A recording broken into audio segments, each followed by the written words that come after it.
Hi, this is Greg McRae, CEO of the Foundation Group, and this is part 3 of our Starting a Nonprofit series. Today's topic is choosing the most appropriate structure.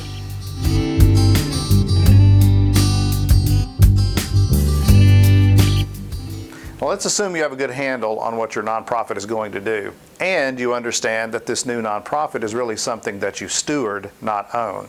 Now you have to decide the most appropriate structure. And by structure, I'm not talking about corporation versus LLC. We'll assume your organization is a nonprofit corporation, since most are. I'm talking specifically about your IRS 501c3 status as a public charity, a private foundation, or a private operating foundation. Now right away you may be saying, wow, I thought all nonprofits were the same. Well, they're not. And choosing the right IRS 501c3 structure is a pretty big deal. Let's look at these 3 types in more detail.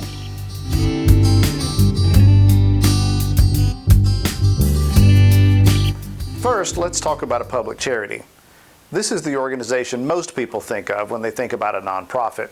It could be First Baptist Church on the corner, maybe Habitat for Humanity, or a community food bank.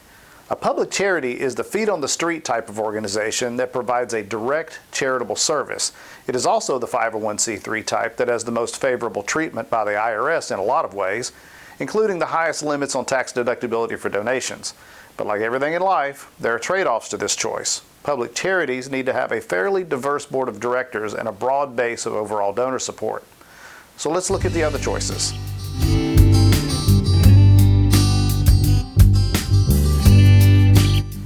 The second category is a private foundation. Private foundations are considered by the IRS to be the default status for 501c3. In other words, if the IRS grants your nonprofit 501c3 status, it will be as a private foundation unless you specifically ask for public charity status and meet the test. But what does it mean to be a private foundation? Well, private foundations are typically thought of as 501c3s that financially support charities, and that's often true. But it could be a nonprofit with an active program that just happens to be governed by a very close group or maybe funded by one family. There's big trade-offs for this level of control, as you might imagine. Private foundations have lower deductibility limits for donations, and they can experience challenges in raising outside donor support. There's also limitations as to who can be employed by a private foundation. So what's left?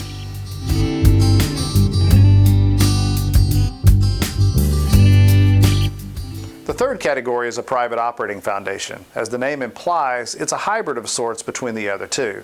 It's also the least common of the 3 and frankly has very strict IRS thresholds for qualifying. Now there's some advantages to this status for a select few organizations, but for most, the complexity of qualifying and then maintaining those thresholds can rule it out as a good choice. Well, as you can see, there's a lot to consider in making the right choice for your new nonprofit. It's something we help clients with every day at Foundation Group. So which structure is right for you? Thanks for watching, and we'll see you next time. Hey, thanks for watching our video. Make sure you subscribe to our YouTube channel to see more like this. You can also like us on our Facebook page at facebook.com/Foundation Group.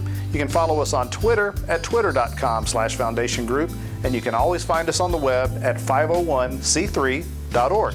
Thanks.